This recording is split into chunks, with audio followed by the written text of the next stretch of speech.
istikfaaf cuquuli innaas weligaa ayay kugu dhicin bini aadamku inaanu waxba garanayn hamoodin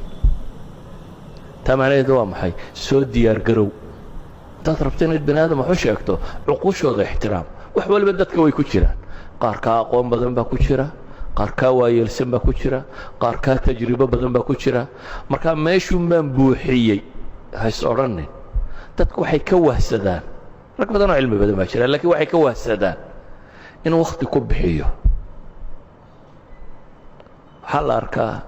daris wakhti aanu jeedinay sanawaad inaanu qoraynay wax akhriskaagu ha bato haddaad rabto inaad wax sheegto waxaa ka horeeya in adigu aad dhaansantay wax akhriskaagu inuu bato wax akhriskaagu ha batee maskaxdaadu intay kuu haynaysaa xaggana waad ka akhriyaysaa xaggana way ka sii daynaysaa idan dabarkaaguna ha bato qalinkaaga iyo waraaqdaada iyo buuggaaga iyo kombiyuutarkaagu ha kula socdaan buug kastoo aad akhrido waxbaad ka faa'iida idaacaddaa markaad dhegaysataa baad wax ka faa'iidaysa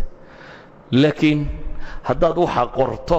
hadhow wuu ku anfacaya waad isticmaali karaysaa haddaad se tidhaahdo waan fahmay haddaad imika kitaab soo fadhiisato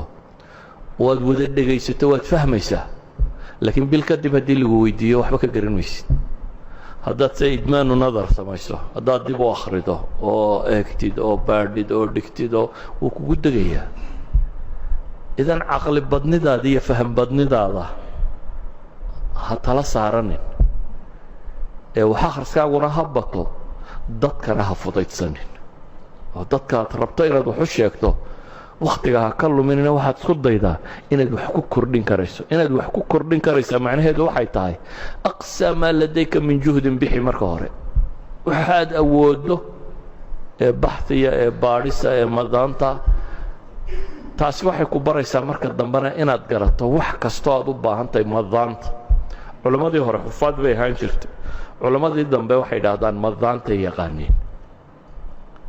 haddaad garanayso masaladu markay timaado halka aad ka baadhayso wallaahi fatxiga waa ku qorayd oo fii baabi kada buu kaga warramaya minhaajkuna baabkaasuu kaga warramay kaa waa fudude markiiba waad soo helaysaa